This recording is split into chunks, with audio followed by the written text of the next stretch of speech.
So hello students, welcome to Jharkhand education channel. और आज हम करने वाले हैं झारखंड बोर्ड क्लास 12 फिजिक्स का chapter number 4 moving charge and magnetism, मतलब गतिमान आवेश और चुंबकत्व के इंपॉर्टेंट एमसीक्यू क्वेश्चन। जैसा आप पता है कि आपका मिड टर्म का एग्जाम भी शुरू होने वाला है, तो ज़्यादा लेट मत करते हैं और स्टार्ट करते हैं आज का पहला क्वेश्चन। देखो, जो क्वेश्चन बता रहे हैं एग्जाम में कुछ ऐसा ही क्वेश्चन आता है ना, तो इससे डरने की बात नहीं है कि मैं कुछ भी क्वेश्चन करा रहा हूँ। मैं कुछ ऐसे क्वेश्चन नहीं करा रहा हूँ जो जैक बोर्ड में पूछा जाता है, वही क्वेश्चन करा रहा हूँ जो हमने 4-5 ईयर्स से में जो उनका ट्रेंड रहा है पूछने का, है ना। वैसे क्वेश्चन ही इसमें पीवाईक्यू वाले क्वेश्चन भी आपने को देखने को मिल जाएंगे। तो स्टार्ट करते हैं। पहला क्वेश्चन, फर्स्ट क्वेश्चन कहता है कि magnetic field is not produce by, कह रहा है कि एक मैग्नेटिक फील्ड कौन प्रोड्यूस नहीं करता है। ऑप्शन में कहता है कि a charge in uniform motion. Second option कहता है कि ए चार्ज एट रेस्ट। तीसरा कहता है एन एक्सलरेटिंग चार्ज। एक कह रहा है ए डी एक्सलरेट चार्ज, है ना। तो कौन सा सही होगा, तो याद रखना कि एक मैग्नेटिक फील्ड कौन प्रोड्यूस नहीं करता है, तो याद रखना चार्ज जब रेस्ट पे रहेगा। ठीक है, याद रखना जब कोई भी चार्ज हम कह रहे हैं, अगर मान लो एक चार्ज की एक आवेश है क्यू, जो कि कैसा है, रेस्ट पर मतलब स्थिर है। ठीक है, अगर वो विराम अवस्था में, अगर वो रेस्ट में रहा तो मैग्नेटिक फील्ड नहीं बनाएगा, मतलब magnetic field is equal to हो जाएगा जीरो, यानी बी की कितनी हो जाएगी, जीरो। तो ऐसा कब होगा, जब हमारा चार्ज क्या रहे, एक स्थिर अवस्था में रहे, रेस्ट में रहे। ठीक है, चीज को याद रखना। कहते क्वेश्चन 2 कहता है एक current carrying coil acts as a magnetic dipole. कह रहा है एक हमारा करंट कैरिंग कॉइल है कुछ टाइप से, है ना। और जो लाइव आ जाते हैं तो ट्राई करो कि वो लोग अपना एक लाइव टेस्ट देना स्टार्ट कर दो। 8 बजे से शुरू होता है हमारा। कह रहा है एक हमारे पास एक करंट कैरिंग कॉइल है, मान लो इसमें से करंट फ्लो कर रहा है आई, ऐसा। ठीक, कह रहा है इसका कुछ एरिया भी होगा। ठीक है, अगर ये एक मैग्नेटिक हम बात करें कि अगर कॉइल है, तो इस कॉइल का अगर सर्कुलर कॉइल है तो उसका एक अपना, है ना, ऐसा कॉइल मान लो हम समझ सकते, तो इसका कुछ अपना एरिया भी होगा क्या, ऐसा। ठीक, तो हमें पता है कि इस जब किसी कॉइल में करंट फ्लो करता है तो तो क्या बनता है, एक मैग्नेटिक फील्ड बनता है। ठीक है, एक मैग्नेटिक फील्ड बनता है।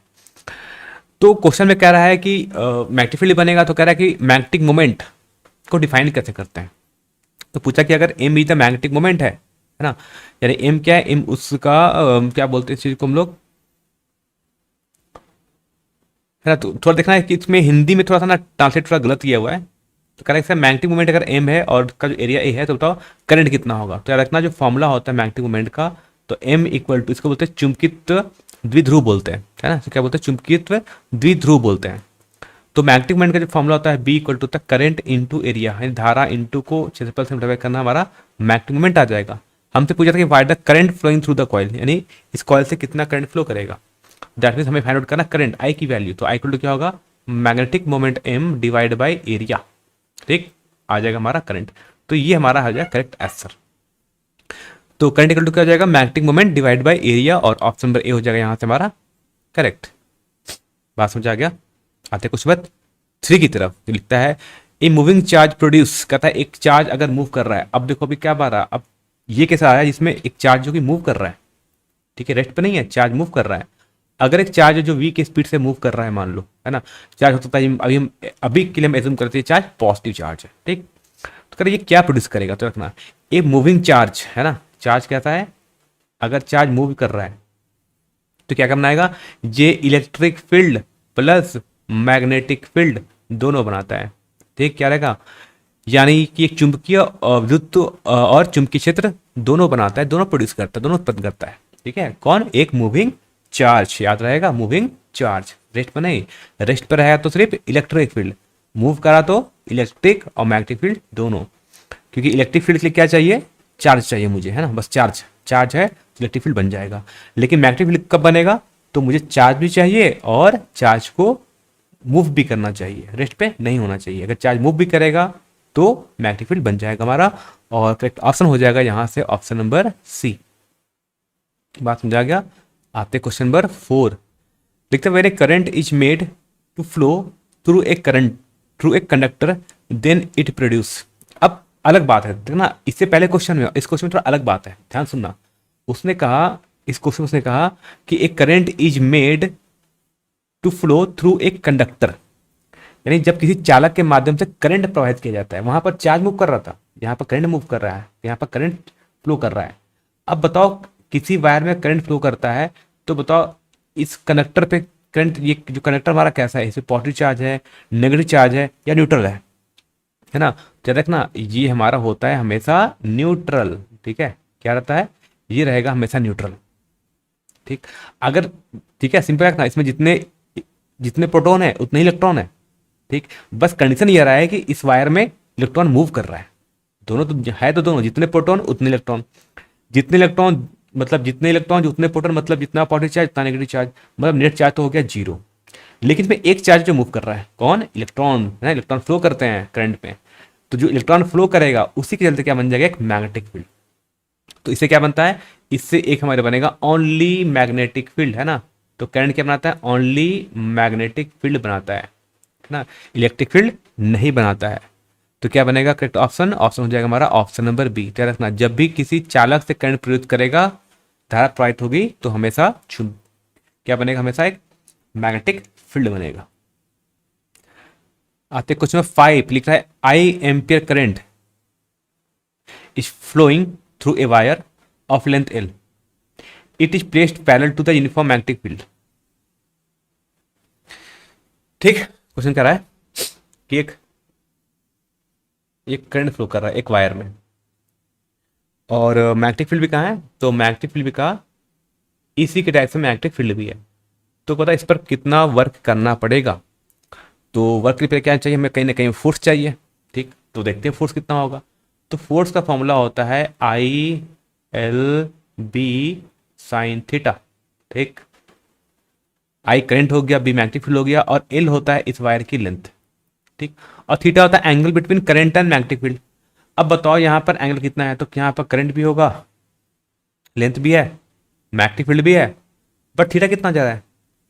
Theta is the angle between current and magnetic field, जो कि है कितना? 0 डिग्री। और साइन जीरो कितना हो जाता है? साइन 0 डिग्री की वैल्यू होती है, इसकी पूरी वैल्यू हो जाती है 0। तो फोर्स कितना हो जाएगा? 0। तो जब फोर्स ही 0 हो गया, तो वर्क भी कितना होगा? वर्क भी होगा 0, because work equal to force into displacement. तो करेक्ट आंसर कौन सा होगा? Option number C. आते हैं नेक्स्ट क्वेश्चन, क्वेश्चन नंबर 6 पढ़ते हैं जल्दी जल्दी।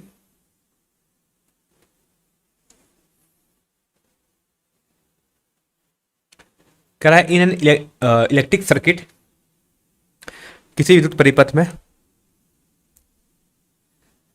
कह रहा है ammeter is connected in series and voltmeter is connected in parallel.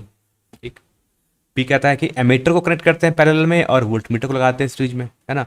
Hindi medium के स्टूडेंट हिंदी में पढ़ते चले जाओ कि एमीटर को लगाते हैं श्रेणी क्रम में और वोल्टमीटर को लगाते हैं समांतर क्रम में, ऑप्शन नंबर ए। बी कहता है कि एमीटर को लगा देंगे समांतर क्रम में, लेकिन वोल्टमीटर को लगा देंगे हम श्रेणी क्रम में।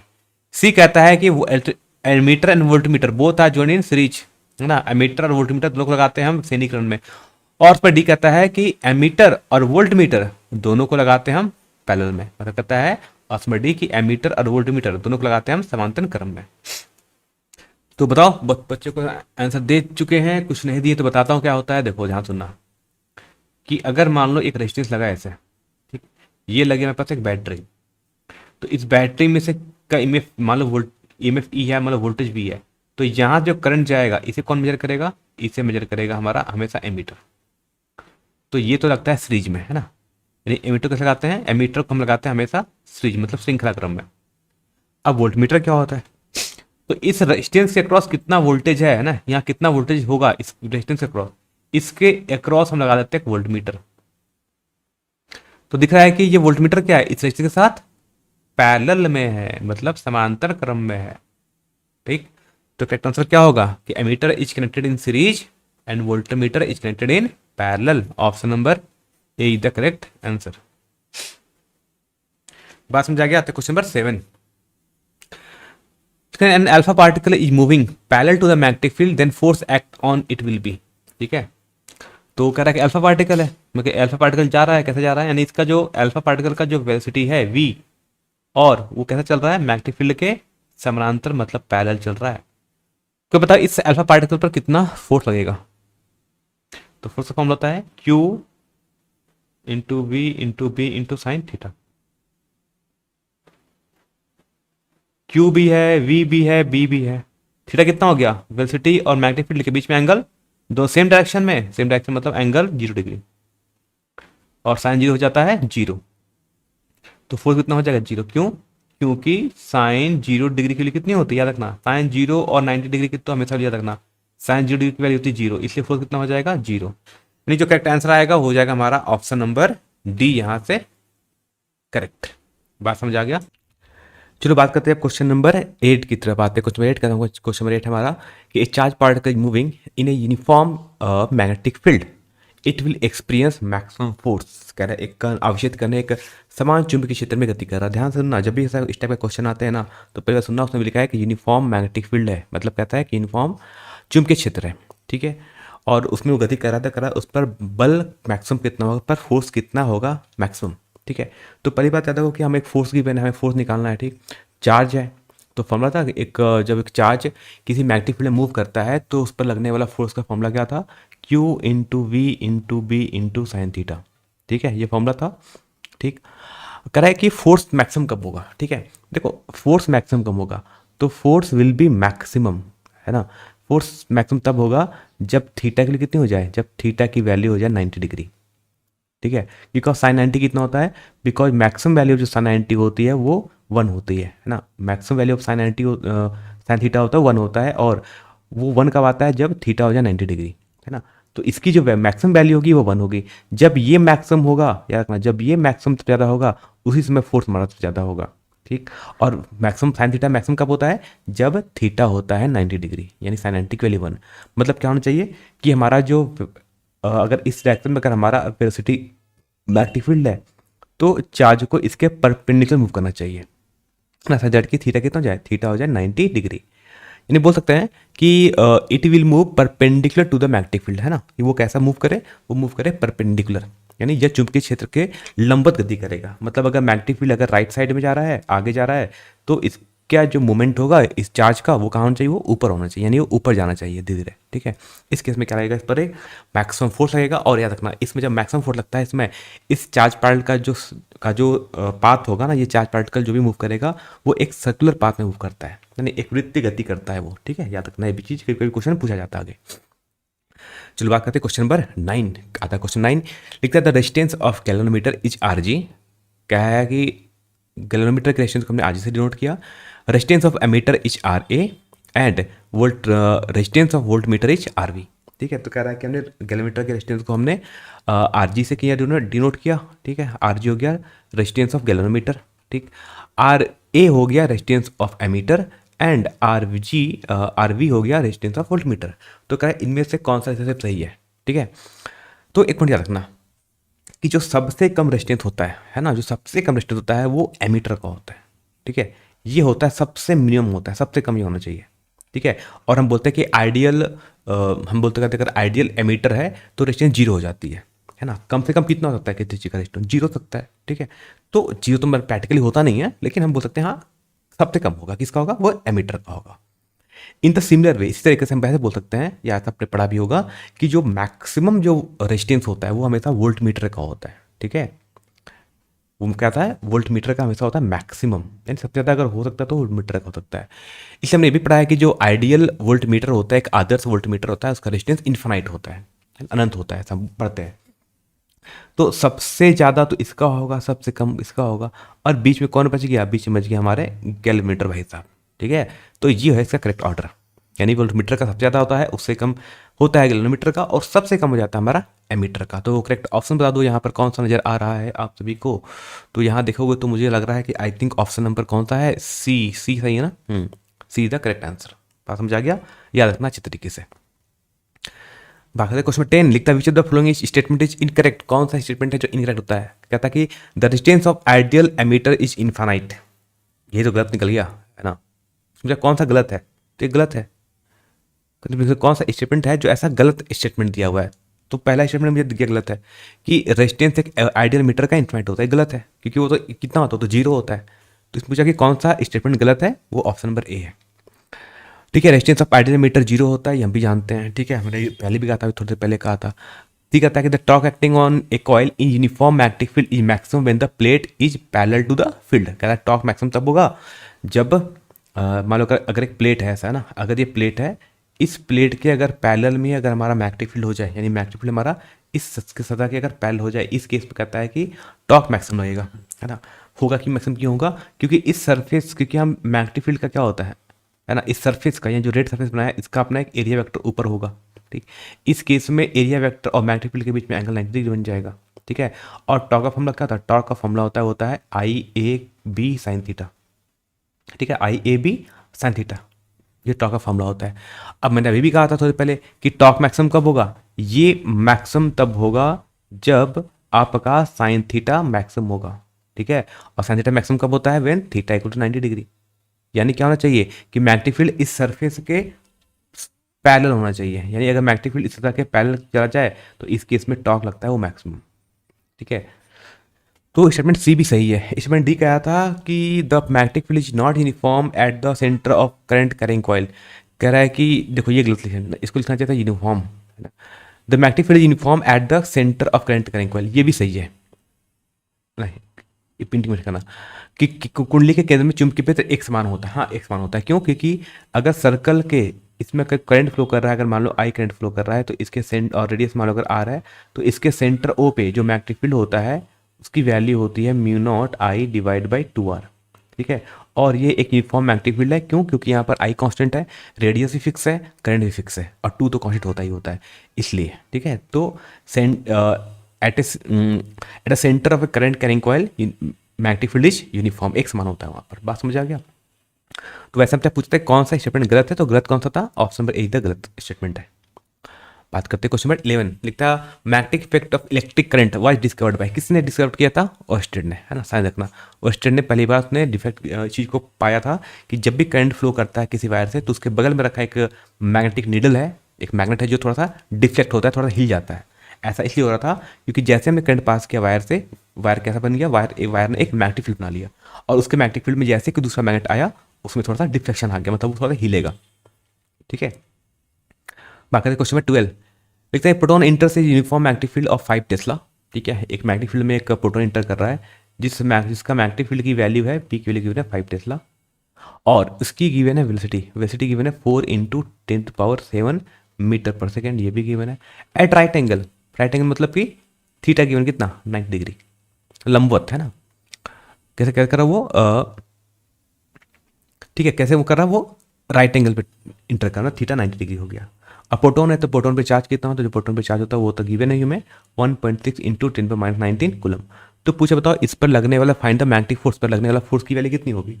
तो अभी मैंने कुछ पहले कहा था, कराया था क्वेश्चन, क्या था formula, F is equal to Q V B sine theta, है ना। सारी वैल्यू गिवन है, बस पुट कर देना, सॉल्व करना है। तो क्यू की वैल्यू हो जाएगी 1.6 इंटू 10⁻19 कूलम हो गया। ठीक है, वेलोसिटी गिवन है 4 इंटू 10⁻7, मैग्नेटिक फील्ड गिवन है 5, और साइन थीटा मतलब उसने कहा राइट एंगल मतलब साइन 90, और साइन 90 तो हो जाता है 1। तो इसको सॉल्व करोगे तो आ जाएगा 32 इंटू 10⁻12, है ना, क्योंकि इसकी वैल्यू तो 1 हो जाएगी, क्योंकि इसकी वैल्यू कितनी है, इसकी वैल्यू 1 हो गई। और हम लिख सकते हैं कि 3.2 इंटू 10⁻11 न्यूटन, है ना, ये हो जाएगा हमारा फोर्स की वैल्यू। ठीक है, ये हो गई हमारी इस फोर्स की वैल्यू। और करेक्ट ऑप्शन कौन सा है यहाँ पर, करेक्ट ऑप्शन हो जाएगा आपका ऑप्शन नंबर बी। ठीक है, ध्यान से करना, कैलकुलेशन अच्छे से करना, सिंपल सा क्वेश्चन। और ये क्वेश्चन ना बताता हूँ, ये क्वेश्चन 2012 है, ये जैक बोर्ड अब से 3 बार पूछ चुका है ना, मतलब 18, 20 ऐसे में और 22 में सेम क्वेश्चन उसने पूछा था, सेम कुछ भी चेंज नहीं किया था। तो क्वेश्चन कर लेना अच्छे तरीके से, जैक बोर्ड का प्रीवियस पीवाई के क्वेश्चन रहा है हमेशा। आता है क्वेश्चन 13, लिखता है two long parallel wires each carrying a current of 1 ampere in the same direction. कह रहा है दोनों को, दो पैरेलल वायर्स है ना, वायर्स कैसे पैरेलल मतलब इस टाइप के दो वायर्स है पैरेलल, और दोनों में करंट कितना फ्लो कर रहा है, 1 एम्पियर का, इसमें 1 एम्पियर है, इसमें भी हमारा 1 एम्पियर करंट फ्लो कर रहा है। और कह रहा है कि आर प्लेस्ड 1 मीटर अपार्ट, और दोनों के बीच का डिस्टेंस कितना गिवन है, डिस्टेंस हमें डी गिवन है 1 मीटर। कह रहा है the force of attraction between them, कह रहा है इनके बीच जो अट्रैक्टिव फोर्स लगेगा वो कितना होगा। पहली बात तो उसने बोला कि ये अट्रैक्टिव फोर्स से क्यों लगेगा, तो इसलिए पता लगेगा क्योंकि दोनों में करंट सेम डायरेक्शन में फ्लो कर रहा है। जब सेम डायरेक्शन में करंट फ्लो करता है तो दोनों में जो फोर्स लगता है वो अट्रैक्टिव करता है, मतलब वो आकर्षित करते हैं। ठीक है, याद रखना, अगर सेम डायरेक्शन में करंट फ्लो करेगा, दोनों ऊपर जाए या दोनों नीचे जाए तो अट्रैक्ट करेगा, एक में ऊपर जाए एक में नीचे चला जाए करंट तो रिपेल करेगा। ठीक है, तो उसने पूछा है कि फोर्स ऑफ अट्रैक्शन, अच्छा इसने जो फोर्स ऑफ अट्रैक्शन पूछा उसने पूछा फोर्स, देखो उसने दिया यूनिट क्या दिया, न्यूटन पर मीटर, मतलब हमें निकालना है फोर्स पर यूनिट लेंथ, है ना। इसको हम स्मॉल से एफ लिखते हैं, और इसका फॉर्मूला होता है mu naught into I1 into I2 divide by 2 pi D. ठीक, तो म्यू नॉट की वैल्यू हो गई 4 पाई इंटू 10⁻⁻7। ठीक, I1 की वैल्यू 1, यानी ये I1 हो गया पहला करंट। दूसरा करंट हमारा I2 है, इसकी वैल्यू भी 1 है, तो 1 × 1 डिवाइड बाई हो जाएगा 2 पाई इंटू डी की वैल्यू कितनी है, डिस्टेंस 1 मीटर है। दोनों वायर के बीच का डिस्टेंस कितना है, वो 1 मीटर है।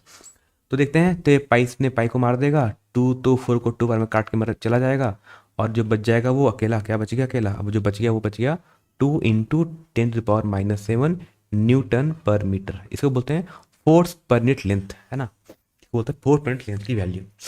तो करेक्ट आंसर कितना आएगा, करेक्ट आंसर आएगा वो हमारा जाएगा option number A. Option number A the correct answer. ठीक है, बात करते हैं नेक्स्ट क्वेश्चन, आते हैं क्वेश्चन नंबर 14। तो 14 कहता है कि the expression for Lorentz force, है ना, लॉरेंज फोर्स का एक्सप्रेशन क्या होता है। तो कहता है जब भी एक चार्ज पार्टिकल किसी यूनिफॉर्म इलेक्ट्रिक फील्ड या मैग्नेटिक फील्ड में घूमता है, चलता है, तो उस पर 2 फोर्स लगते हैं।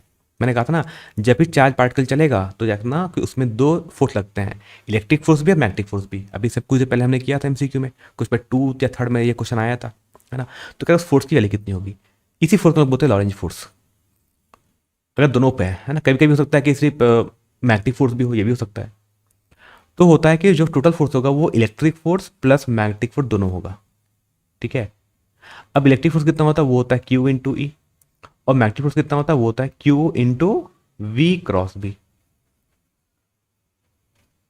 ठीक है, ये होता है। तो यहां से अगर हम देख सकते हैं कोई ऑप्शन दिख रहा है क्या, तो देखते हैं दोनों में कॉमन Q है। अगर दोनों में से अगर हमने कॉमन अगर Q निकाल लिया तो यहाँ बच जाएगा इलेक्ट्रिक फील्ड E प्लस यहाँ बन जाएगा V क्रॉस B। देखो एक्चुअली यहाँ पर ना प्रॉपर कहा जाता है, इसको वेक्टर फॉर्म लिखना चाहिए था हमें सब चीज़ को, है ना। ये फोर्स भी कैसे आता है, वेक्टर फॉर्म में आता ऐसे। खैर वेक्टर फॉर्म में दिया नहीं है, वेक्टर साइन नहीं लगाया, हमसे वेक्टर ही मान लेते हैं। तो करेक्ट ऑप्शन कौन सा हो जाएगा, Q, ये ऑप्शन नंबर सी, है ना, option number see the correct answer ना। ध्यान से करना, गलत मत कर जाना क्वेश्चन को।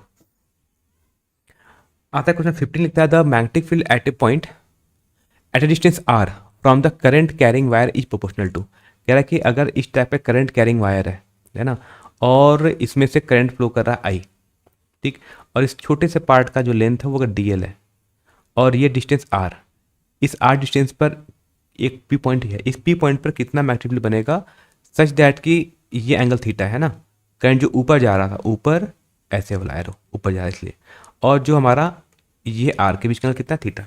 तो जो मैग्नेटिक फील्ड का जो इस स्मॉल पार्ट DL के चलते एक स्मॉल मैग्नेटिक फील्ड बनेगा, है ना, एक small part of the current, DL इतना पार्ट लिया, छोटा सा पार्ट, इस छोटे पार्ट के चलते, है ना, एक स्मॉल मैग्नेटिक फील्ड बनेगा जिसकी वैल्यू होती है μ0/4 पाई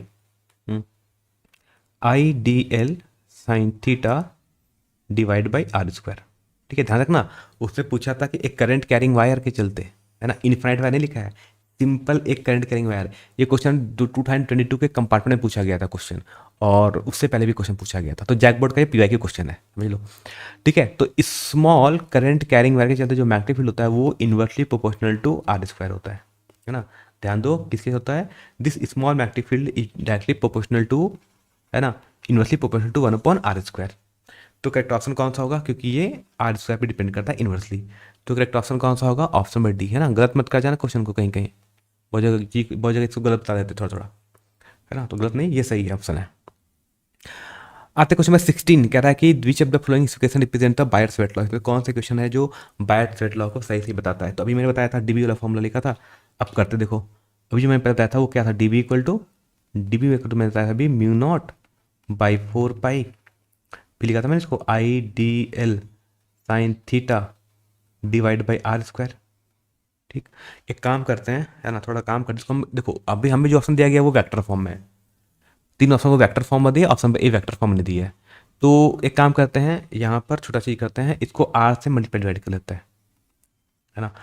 इससे क्या होगा, देखो इसका हम सब बोल सकते हैं कि DB इज इक्वल टू हो जाएगा μ0/4 पाई, ठीक, ये हो जाएगा IDL, है ना, cross R divide by R³। ये हो गया वेक्टर फॉर्म में। और पूछो सर ये कैसे लिख दिया, ये तो आपने बता, चलो समझ आया लिखा कैसे है। तो दरअसल मैंने लिखा ऐसे है कि जैसे मैंने ऐसे मल्टीप्लाई कर लिया, है ना, तो हमने पढ़ा था 2 वेक्टर A क्रॉस B क्या होता है, AB साइन थीटा, वैसे DL भी वेक्टर है, लेंथ भी वेक्टर है, और R भी वेक्टर है। तो DL साइन थीटा लिख सकते हो, तो DL R को लिख सकते हो IDL, है ना, I बाहर चला गया तो DL क्रॉस R। क्यों, क्योंकि हमने पढ़ा है ना फॉर्मूला, याद रखना, हमने पढ़ा है कि वेक्टर ए क्रॉस बी क्या होता है, vector A cross B equal to होता है ए बी साइन थीटा। ठीक, तो वैसे अगर D L R sine theta लिखा है तो क्या इसको हम ऐसा लिख नहीं सकते थे, डी एल क्रॉस आर लिख सकते हैं ना ऐसा, हाँ, लिख सकते हैं। वही मैंने यहाँ लिख दिया, यहाँ पर D L R sine theta को मैंने क्या लिख लिया, I D L cross R divide by ये कितना हो गया था आर क्यूब। ठीक है, तो करेक्ट ऑप्शन कौन सा होगा, ऑप्शन नंबर हो जाएगा यहाँ से डी, है ना। ये इंपॉर्टेंट है at the point of NEET, है ना, नीट वाले बच्चे भी कर लेना अच्छे तरीके से, नीट वाले में क्वेश्चन पूछ सकते हैं, अच्छा क्वेश्चन है ये।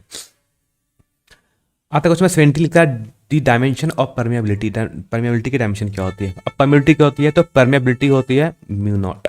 ठीक है, इसे बोलते हैं पारगम्यता, बोलते क्या होता है, इसको म्यू नॉट से नोट करते हैं। कह रहा है इसका यूनिट क्या होता है, देखो इसका यूनिट निकालने के पहले आपको मैग्नेटिक फील्ड का यूनिट पता होना चाहिए। ठीक है, और मैग्नेटिक फील्ड का यूनिट याद रखना बहुत इंपॉर्टेंट है। ठीक है, पहले बताते हैं मैग्नेटिक फील्ड का कैसे निकालोगे यूनिट। तो हमने पता है ना कि एफ इक्वल टू होता है, देखो ऐसे Q V B sine theta लिख सकते हैं। ठीक, यानी बी इक्वल टू क्या हो जाएगा, एफ डिवाइड बाई क्यू भी साइन थीटा लिख सकते हैं।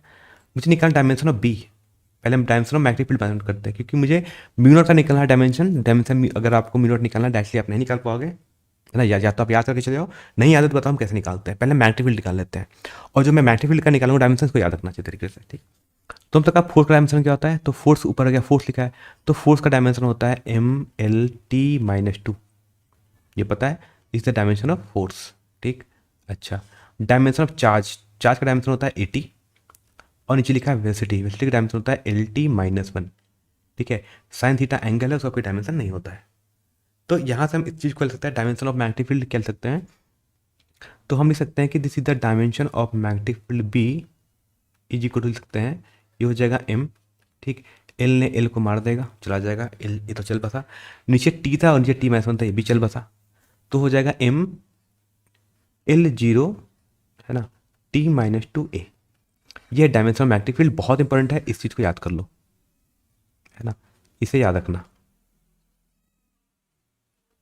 ठीक है, याद कर लें, इसे याद कर लेना। अब डायमेंशन ऑफ मैग्नेटिक फील्ड निकाल लिया, अब जैसे डायमेंशन ऑफ मैग्नेटिक फील्ड क्यों निकाल रहे हैं, हमें तो म्यू नॉट निकालना था, इसलिए क्योंकि डायमेंशन ऑफ मैग्नेटिक फील्ड पता होगा तो आप म्यू नॉट बहुत ईली वे से निकाल सकते हो। क्यों, क्योंकि हमें पता है फॉर्मूला क्या होता है, ड्यू टू इन्फिनाइट वायर का पता है फॉर्मूला क्या होता है, कि एक इन्फिनाइट वायर के चलते मैग्नेटिक फील्ड कितना बनता था, तो B equal to mu naught I divide by two pi R लिखते थे ना। ठीक, तो मुझे म्यू नॉट का निकालना डायमेंशन, तो म्यू नॉट का अगर मुझे डायमेंशन निकालना है तो बोल सकते हैं इधर चला जाएगा, बी चला जाएगा, ठीक है, टू पाई आ जाएगा, आर आ जाएगा, डिवाइड बाई आई रहेगा ऐसे। ठीक, अब बी का क्या होता है डायमेंशन, बी का डायमेंशन होता है, अभी मैंने बताया था अभी कितना, M L zero T minus two A, अच्छा ए माइनस वन होगा, ध्यान देना पर ए माइनस वन हो गया। ठीक है, ए माइनस वन, टू पाई का कुछ होगा नहीं, आर का डायमेंशन होता है एल। ठीक, करंट का जो डायमेंशन होता है वो होता है हमारा ए। ठीक, तो डायमेंशन क्या बन जाएगा, तो ये डायमेंशन बन जाएगा हमारा एम। ठीक है, एल जीरो यहाँ पर एल वन तो हो जाएगा एल, टी बन जाएगा माइनस टू, और ए भी बन जाएगा माइनस टू। ठीक है, तो M L T minus two A minus two is the correct dimension. ठीक है, ये फॉर्मूला सही है हमारा।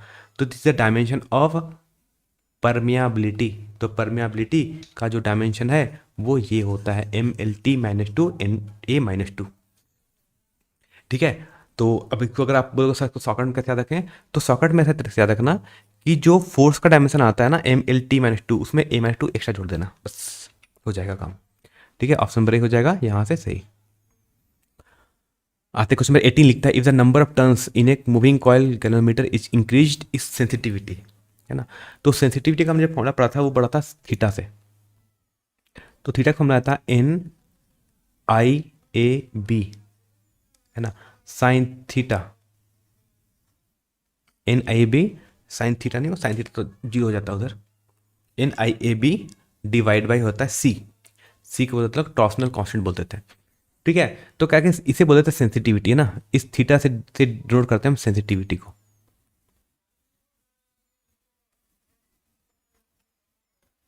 ठीक है, तो सेंसिटिविटी सेंसिटिविटी, हाँ जो भी होगा, जो भी होगा सेंसिटिविटी,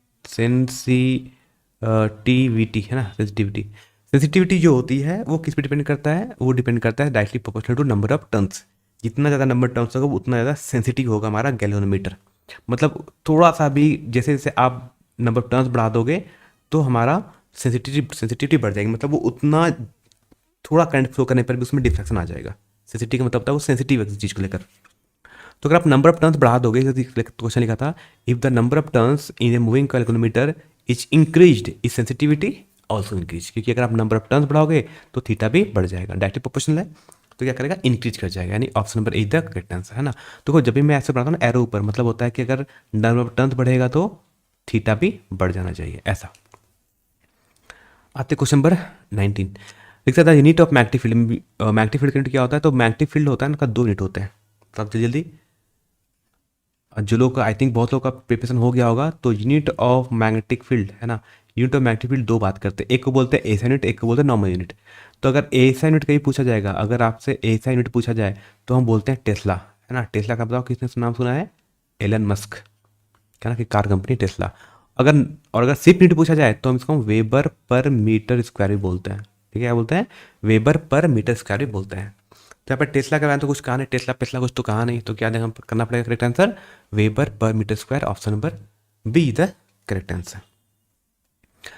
देखो जो 20 लिखता था ampere circuit law, ampere circuit law का करेक्ट फॉर्मूला कौन सा है, तो एम्पियर सर्किट लॉ का जो करेक्ट फॉर्मूला होता है, line integral of a magnetic field around a close loop, है ना, is equal to the total mu naught times of I enclosed, है ना। ये फॉर्मूला था सही, ये फॉर्मूला था हमारा एम्पियर सर्किट लॉ का। तो देखो कौन सा ऑप्शन सही है यहाँ पर, कौन सा ऑप्शन जो दिख रहा है सही सही दिख रहा है आपको यहाँ पर, और वो ऑप्शन नंबर आपका बी है, ठीक है, डायरेक्टली फॉर्मूला बेस्ड क्वेश्चन था। कहता है क्वेश्चन 21 लिखता है when the ammeter is centred its measuring range. देखो क्या होता है कि हम इसे बोलते हैं गैल्वेनोमीटर, है ना। अब देखो सेंटिंग का मतलब क्या होता है, इसका मतलब क्या होता है कि यहाँ से मान लो करंट आएगा, ठीक है, अब करंट ज़्यादा बढ़ जाएगा ना तो ये गैल्वेनोमीटर हमारा फूक सकता है, फूक सकता है मतलब खराब हो सकता है ना। ज़्यादा करंट दे दोगे ना तो ये खराब हो जाएगा हमारा गैल्वेनोमीटर। तो हम चाहते हैं कि क्यों खराब हो रहा है, क्योंकि ये बहुत ज़्यादा करंट को टॉलरेट नहीं कर सकता है, इसमें से बहुत ज़्यादा करंट पास करोगे तो ये जल जाएगा, खराब हो जाएगा। तो हम क्या करते हैं, हम चाहते हैं कि इसका एक अल्टरनेटिव पा चाहते हैं कि हम यहाँ से एक लगा देंगे लो रेजिस्टेंस, है ना, इसको बोलते हैं शंट रेजिस्टेंस। जैसे ही शंट रेजिस्टेंस लगाओगे तो जो हाई करंट आएगा, हाई करंट का मैक्सिमम पार्ट यहाँ चला जाएगा नीचे से, है ना, और बहुत ही कम करंट जाएगा गैल्वेनोमीटर से ऊपर से जाएगा, तो मैक्सिमम करंट होगा वो नीचे से चला जाएगा। अब नीचे से करंट चला गया तो ऊपर जो गैल्वेनोमीटर लगा उससे कम करंट जाएगा, और गैल्वेनोमीटर से कम करंट जाएगा तो उसके फूकने का चांस, मतलब उसके खराब होने का चांस भी कम है, ठीक है। तो इससे क्या होता है, इससे हमारी रेंज बढ़ जाती है, मेजर करने की रेंज बढ़ जाती है, ठीक है, क्योंकि अब, है ना, क्योंकि अब ये गैल्वेनोमीटर खराब नहीं होगा, जब तक गैल्वेनोमीटर खराब नहीं होगा तब तक हम इससे करंट को मेजर कर पाएंगे, ठीक है। इस पूरे डिवाइस से, मतलब इस पूरी डिवाइस को बोलते हैं एमीटर बोलते हैं इस पूरे चीज़ को। तो क्या कहता है, संट करने पर क्या होता है, रखना कि संट करने पर हमेशा मेजिक रेंज बढ़ जाती है, क्योंकि अब इससे हम ज़्यादा करंट को मेजर कर पाएंगे इसलिए। तो जो करेक्ट ऑप्शन आएगा वो होगा ऑप्शन नंबर ए। बात समझ आ गया यहाँ पर। चलो बात करते हैं अब नेक्स्ट क्वेश्चन, क्वेश्चन आता है हमारा 22 नंबर, कहता है an electron enters perpendicular to a uniform magnetic field the path of the electron. अभी मैंने खुद ही पहला कहा था कि अगर ये मैग्नेटिक फील्ड बी है और अगर एक इलेक्ट्रॉन कैसा इंटर करता है इस मैग्नेटिक फील्ड के परपेंडिकुलर, मान लो अगर इलेक्ट्रॉन ऐसे मूव कर गया ऐसे, है ना, इनका बन गया 90 डिग्री, तो क्या बताओ इस इलेक्ट्रॉन का पाथ कैसा होगा, तो इस इलेक्ट्रॉन का जो पाथ होगा वो कैसा होता है, एक सर्कुलर होता है, यानी कैसे घूमना करेगा, वो ऐसे घूमना स्टार्ट कर जाएगा ऐसे ऐसे, ठीक है, वैसे घूमना स्टार्ट कर जाएगा, ये इसका पाथ होता है। तो करेक्ट ऑप्शन कौन सा होगा, करेक्ट ऑप्शन होगा आपका सर्कुलर, मतलब वृत्तीय पाथ में मूव करता है। ऐसा कब होगा, जब परपेंडिकुलर, मतलब जब वो लंबवत प्रवेश करना चाहिए तब, ठीक है, बात समझ आ गया। आते क्वेश्चन 23, लिखा था dimension of magnetic field. Magnetic field का डायमेंशन क्या होगा, अभी कुछ देर पहले मैंने बताया था कि डायमेंशन ऑफ मैग्नेटिक फील्ड कितना आया था। तो कुछ पहले हम जो मैग्नेटिक फील्ड का हमने डायमेंशन बताया था, वो मैग्नेटिक फील्ड का डायमेंशन आया था ऑप्शन नंबर ए का, था इंपॉर्टेंट है, कर लेना पर याद कर लेना, ठीक है, याद है तो आप बता सकते हो। आते क्वेश्चन नंबर 24 की तरफ, कहता है what is the effect of increasing the number of turns on magnetic field produce due to circular coil. कह रहा मान लो अगर एक सर्कुलर कॉइल ऐसा है, ठीक है, और मान लो इसका रेडियस आर है, इसमें करंट फ्लो कर रहा है आई, ठीक, तो इसके सेंटर पे जो मैग्नेटिक फील्ड बनेगा, सेंटर पे जो मैग्नेटिक फील्ड ओ पे जो मैग्नेटिक फील्ड बनेगा, उस मैग्नेटिक फील्ड की जो वैल्यू होती है, बी की वैल्यू होती है, वो किसके इक्वल होती है, तो बी इक्वल टू हो जाता है हमारा, है ना, mu naught I divide by 2r, ठीक है, जहाँ आर का रेडियस होगा और आई इसमें से करंट फ्लो कर रहा होगा। कह रहा है कि इसमें अगर नंबर ऑफ टर्न्स को बढ़ा दो, नंबर टर्न्स को बढ़ाने का क्या मतलब होता है, समझ लो ऐसा कि इसको एक घेरा लगाया, एक और घेरा लगा दो, दो घेरा, तीन घेरा, चार घेरा, जितना मन का घुमाते रहो घुमाते रहो, मतलब हम नंबर ऑफ टर्न्स बढ़ा रहे हैं। अभी भी रेडियस सेम है, अभी भी सब में हर लूप में करंट कितना फ्लो कर रहा है, आई। तो पर अब बताओ कितना बनेगा मैग्नेटिक फील्ड इसके सेंटर पे। तो अब जो मैग्नेटिक फील्ड बनेगा उसकी वैल्यू होती है वो एन टाइम्स हो जाता है, N times of mu naught I divide by 2r, है ना। जितना एन क्या होगा, एन इसमें टर्न्स है, एन टर्न्स मतलब जितना ज़्यादा अब घेरों की संख्या बढ़ाओगी बढ़ाओगे मैग्नेटिक फील्ड सेंटर पे उतना ज़्यादा बढ़ जाएगा। मतलब कि मैग्नेटिक फील्ड क्या हो रहा है, बढ़ जा रहा है, इंक्रीज हो जा रहा है। ठीक है, कितना बढ़ जा रहा है, एन टाइम से बढ़ जा रहा है, एन गुना बढ़ जाएगा। आते क्वेश्चन 25 लिखता है द मेंशन एसा unit of magnetic field. Magnetic field का एसा यूनिट क्या होता है, अभी खुद रिप्लाई था, बहुत ही एलन मस्क साहब का बड़ा ही फेमस कंपनी है इलेक्ट्रिक कार का, जिसका नाम था है और रहेगा टेस्ला। ठीक है, बात करते हैं क्वेश्चन नंबर 26 लिखता है what is the Lorentz force. बताओ लॉरेंज फोर्स क्या था। तो is the force moving charge in a magnetic field. ये एक फोर्स है, जब एक चार्ज मैग्नेटिक फील्ड में मूव करता है तो उस पर लगने वाले फोर्स की वैल्यू होती है। एक फोर्स है ना, लॉरेंज फोर्स मतलब फोर्स ही होगा। तो एक फोर्स है where a moving charge, force on a moving charge in a uniform magnetic field. मतलब एक चार्ज जब किसी मैग्नेटिक फील्ड में मूव करेगा तो उस पर एक फोर्स लगेगा, इस फोर्स को लोग बोलेंगे लॉरेंज फोर्स। बात समझ आ गया, option number A is the correct answer. आते क्वेश्चन नंबर 27 कहता है a charge Q is moving in a magnetic field B such that velocity is parallel to magnetic field B. देखो क्या कहा उसने कि वो इंटर कैसे कर रहा है, समांतर इंटर कर रहा है। मतलब कि जिस साइड में हमारा मैग्नेटिक फील्ड है इधर, तो हमारा जो चार्ज पार्टिकल आ रहा है क्यू वो भी उधर ही चल रहा है, ऐसे चल गया वो। यानी इस चार्ज पार्टिकल का जो वेलोसिटी है वो भी किधर है, सेम डायरेक्शन में। तो थीटा कितना हो जाएगा, थीटा हो जाएगा हमारा 0 डिग्री, बिकॉज सेम डायरेक्शन को हम लिखते हैं एंगल 0 डिग्री, है ना। तो फोर्स का फॉर्मूला क्या था, तो फोर्स का फॉर्मूला था Q into V into B into sine theta, लिखते हैं फॉर्मूला। तो चलो चार्ज भी है, वेलोसिटी भी है, मैग्नेटिक फील्ड भी है, लेकिन थीटा कितना हो जा रहा है, थीटा हो जा रहा है 0 डिग्री। और साइन 0 डिग्री की वैल्यू कितनी होती है, साइन 0 डिग्री इसकी वैल्यू हो जाती है 0, है ना। ये 0 हो जाएगा तो फोर्स कितना हो जाएगा, फोर्स भी हो जाएगा 0। ठीक है, तो करेक्ट ऑप्शन कौन सा आ जाएगा, करेक्ट ऑप्शन हो जाएगा हमारा option number A is the correct answer. आते क्वेश्चन 28 की तरफ लिखता है कि a charge Q is moving in a uniform magnetic field B such that velocity is perpendicular to the force acting on the charge. Question सही है क्या या अलग है, तो क्वेश्चन अलग है, क्यों। इससे पहले वाले केस में चल रहा था वो पैरेलल, अब क्या चल रहा है वो परपेंडिकुलर, मतलब अब चल रहा है लंबवत। मतलब ऐसा कि अब अगर मैग्नेटिक फील्ड अगर इधर है बी, तो जो चार्ज पार्टिकल चलेगा वो कैसे चलना चाहिए, परपेंडिकुलर चलना चाहिए इस मैग्नेटिक फील्ड के। मतलब कि इसके चलना चाहिए परपेंडिकुलर ऐसे, मतलब एंगल कितना होना चाहिए, 90 डिग्री होना चाहिए। यानी अब जो चार्ज पार्टिकल चलेगा उसके वेलोसिटी यानी उसका जो वेग होगा वो इस मैग्नेटिक फील्ड के लंबवत होगा, परपेंडिकुलर होगा। तो पूछा बताओ कितना फोर्स लगेगा, तो फोर्स का फॉर्मूला फिर से वही बात, Q into V into B into sine theta. और थीटा कितना हो गया यहाँ पर, थीटा हो जा रहा है 90 डिग्री और साइन 90 की वैल्यू होती है 1। तो फोर्स का फॉर्मूला आ गया कितना, QVB, है ना, ये लगेगा फोर्स। तो करेक्ट ऑप्शन कौन सा हो जाएगा, करेक्ट ऑप्शन हो जाएगा हमारा ऑप्शन नंबर बी, QVB। बात समझ आ गया। तो आते क्वेश्चन 29 लिखता है two parallel conductors carrying current in the same direction will. कह रहा है दो पैरेलल कंडक्टर्स हैं, दोनों में करंट कैसा फ्लो कर रहा है, सेम डायरेक्शन में फ्लो कर रहा है। यानी इसमें करंट गया ऊपर तो इसमें करंट गया ऊपर, या ऐसा बोल सकते हो कि एक में करंट गया नीचे तो दूसरे में करंट गया नीचे, और कोई एक, तो भी क्या करेंगे, दोनों क्या करेंगे, दूसरे को अट्रैक्ट करेंगे एफ फोर्स से, है ना। अगर दोनों में करंट अगर नीचे भी जा रहा है, अगर दोनों में करंट का डायरेक्शन सेम है, तो भी दोनों क्या करेंगे, दूसरे को करेंगे अट्रैक्ट। ठीक है, याद रखना। क्या करें, दोनों सामने आएंगे, फोर्स लग रहे हैं एक दूसरे के सामने लगा रहे हैं, मतलब दोनों एक दूसरे को क्या करेंगे, अट्रैक्ट करेंगे, है ना। क्या करेंगे, अट्रैक्ट करेंगे, मतलब कि हमको बोलते हैं आकर्षित करेंगे, है ना। तो अगर सेम डायरेक्शन में हुआ तो आकर्षित, ठीक है। करंट अगर हुआ सेम डायरेक्शन में यानी एक ही दिशा में धारा प्रवाहित होगी तो एक दूसरे को क्या करेंगे, हमेशा आकर्षित ही करने ही करेंगे, आकर्षित ही करेंगे और कुछ नहीं कर सकते। तो करेक्ट ऑप्शन हो गया हमारा यहाँ से ऑप्शन नंबर ए, है ना, आकर्षित करेंगे एक दूसरे को। बात समझ आ गया। आते उसमें 28 की तरफ 30 नंबर क्वेश्चन में 30 if the current through loop of a wire is tripled it's magnetic moment will become. ठीक है, अब पहले पता है कि मैग्नेटिक मोमेंट होगा क्या है। ठीक है, मैग्नेटिक मोमेंट को ऐसे लिखते हैं, ऐसा करना कि अगर मान लो अगर एक लूप है ना, इसका मान लो एरिया ए है, ठीक, और इसमें से करंट फ्लो करेगा, अगर मान लो करंट आई है, करंट आई है, और इस लूप का जो एरिया है वो कितना है, मान लो अगर एरिया ए। अब ये लूप कुछ भी सकता था, मान लो हो सकता है ये स्क्वायर के शेप का भी हो सकता है, ये तो ऐसा भी हो सकता था कि एक स्क्वायर के शेप का एक लूप बन जाए, है ना। इसमें से भी जो करंट फ्लो कर रहा है वो भी अगर आई हो जाए तो इसका भी कुछ अपना एरिया हो सकता था कि इसका एरिया ए हो। कोई दिक्कत की बात नहीं है, एरिया कुछ भी सकता है। तो जो मैग्नेटिक मोमेंट होता है जिसको हम लोग बोलते हैं चुंबकीय आघूर्ण बोलते हैं ना, मैग्नेटिक मोमेंट मतलब चुंबकीय आघूर्ण बोलते हैं, इसको हम कैपिटल एम से नोट करते हैं। और एम का फॉर्मूला होता है करंट इनटू एरिया। क्या होता है? करंट इनटू एरिया, सिंपल सी बात, ठीक है। तो कह रहा है कि अगर हम करंट को ट्रिपल करते हैं, if the current through the loop of a wire is tripled, मतलब किसी तार के लूप में प्रवाहित धारा को 3 गुना कर दो, तो अगर ये हो जाएगा 3 गुना, मतलब करंट जो आई था कितना हो जाएगा 3A। बस करंट को 3 टाइम्स कर दिया, ठीक है। करंट को कितना किया? करंट को बस कर दिया 3 टाइम्स, एरिया अभी भी उतना ही है।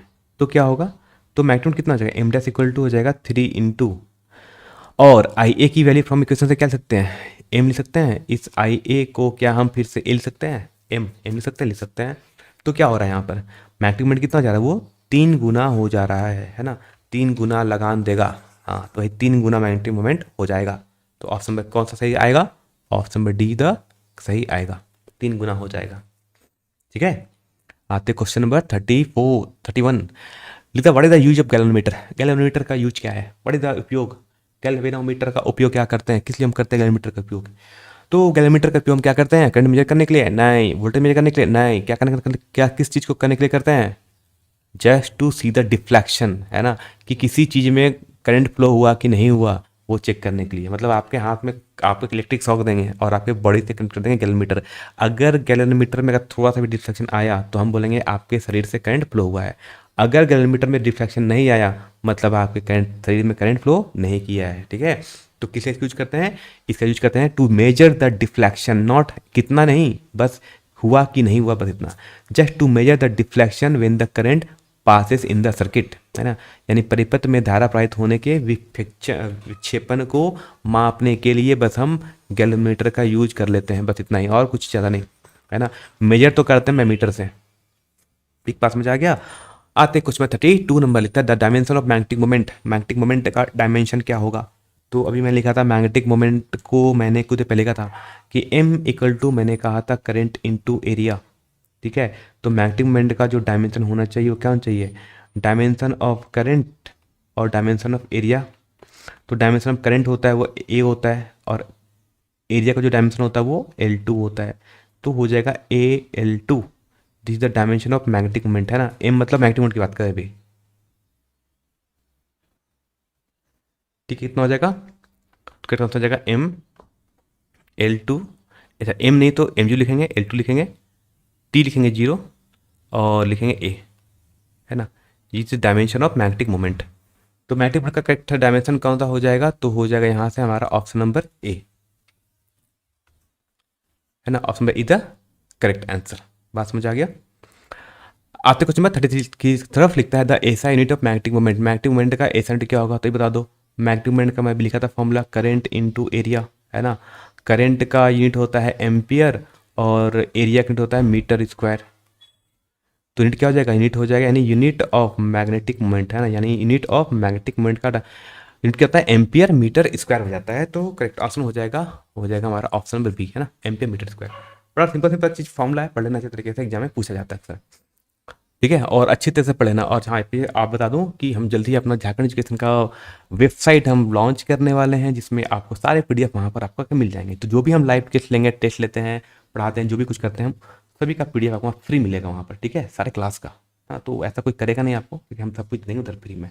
अब तक हम टेलीग्राम में करते थे, लेकिन अब हम आपको सब कुछ वेबसाइट में अपलोड करेंगे, है ना। वेबसाइट का नाम होगा हमारा झार.edu.in है, ठीक है। लिख लेना झार.edu.in। अभी तक कंप्लीट काम हुआ नहीं है, लेकिन इस वेबसाइट को, है ना, सेव कर लेना और दोस्तों से बता देना। यहाँ पर आपको सारे एग्जाम से रिलेटेड कंटेंट भी मिलते रहेंगे एग्जाम के, ठीक है। आते क्वेश्चन 34 लिखता है the do magnetic field lines always form A close loop. Yes, क्या मैग्नेटिक फील्ड लाइंस हमेशा क्लोज लूप बनाती हैं? हाँ, बनाती हैं, ऑलवेज। तो पॉसिबल नहीं, हमेशा बनाती है, ऑलवेज बनाएगी। चुंबकीय क्षेत्र का हमेशा बंद लूप बनाती है, क्लोज लूप बनाती है, ये ऐसा सत्य है। क्योंकि मान लो अगर हमें बनाया एक नॉर्थ पोल, हमने बनाया एक साउथ पोल, है ना, ये एक मैग्नेट हो गया, तो क्या होता है? Direction of magnetic field lines. तो मैग्नेटिक फील्ड लाइन निकलती है, नॉर्थ से जाती है बाहर और साउथ में इंटर कर जाती है। पूछे सर ये लूप कहाँ बनाया? लूप तो क्यों इसने बना? लूप इसलिए बना क्योंकि अंदर भी मैग्नेटिक फील्ड लाइंस ऐसे चलती रहती है ना। तो ऐसा ऐसा नॉर्थ से साउथ, तो लूप बन गया, लूप बन गया। यानी अगर नॉर्थ से निकलेगा तो साउथ में इंटर करेगा, है ना, और अंदर में साउथ से चलेगा नॉर्थ। तो एक पॉइंट इससे भी याद रखना कि इनसाइड मैग्नेट, मैग्नेट के अंदर मैग्नेटिक फील्ड कैसी होती है, साउथ से नॉर्थ की ओर होती है। और कहते हैं आज का लास्ट क्वेश्चन, लिखता है when A magnetic dipole is placed in a uniform magnetic field it will experience. कह रहा है कि जब भी एक मैग्नेटिक डाइपोल को हम एक यूनिफॉर्म मैग्नेटिक फील्ड में रखेंगे तो वो क्या एक्सपीरियंस करेगा, ठीक है। तो याद रखना कि जब भी उसने कहा यूनिफॉर्म मैग्नेटिक फील्ड, क्या यूनिफॉर्म, एक समान चुंबकीय क्षेत्र जब भी आएगा तो उस पर सिर्फ हमेशा एक टॉर्क लगेगा, हमेशा एक आघूर्ण लगेगा, बल नहीं होगा। इस केस में क्या होगा, फोर्स हो जाएगा जीरो, है ना, फोर्स रहेगा जीरो लेकिन टॉर्क जीरो नहीं होगा। तो इस पर क्या लगेगा, इस पर एक सिर्फ टॉर्क लगेगा, फोर्स नहीं लगेगा। तो क्या लगना चाहिए, इस पर लगना चाहिए सिर्फ एक टॉर्क, लेकिन फोर्स नहीं लगना चाहिए। तो फोर्स टॉर्क तो लगेगा बट नो फोर्स, यानी एक बल आघूर्ण लगेगा लेकिन बल नहीं लगना चाहिए, नो फोर्स लगना चाहिए, ठीक है। तो करेक्ट आंसर हो जाएगा हमारा ऑप्शन नंबर बी। तो बात समझ आ गया सबको, तो बता दिया हूँ, आपको पहले पता ही होगा कि क्या करना है आपको, है ना, कहने की ज़्यादा जरूरत है नहीं, आप समझदार हो, है ना। झारखंड एजुकेशन के जितने भी हमारे स्टूडेंट हैं सभी बहुत समझदार हैं, उनको पता होता है क्या क्या करना होता है, शेयर सब्सक्राइब क्या करना होता है, क्या मतलब होता है, बच्चों तक शेयर करना होता है ताकि मैक्सिमम लोगों तक ये सारी जानकारी पहुंच जाए, वो भी अच्छा टेस्ट दें, उनके भी अच्छे मार्क्स आएँ, वो भी फ्यूचर में अच्छे डॉक्टर, इंजीनियर या बहुत अच्छा काम करें, किसी फील्ड में जाएँ बहुत अच्छा काम करें। इसके लिए आपको ज़रूरी है कि आपका ट्वेल्थ बहुत अच्छा, बेस बहुत अच्छा हो, और बेस अच्छा हो तभी होगा जब आप अच्छे तरीके से पढ़ पाएंगे। तो झारखंड एजुकेशन और फिजिक्स की सर्विसिंग चैनल को भी सब्सक्राइब कर लो ना, वहाँ से आपके सारे प्रॉब्लम सॉल्व हो जाएंगे।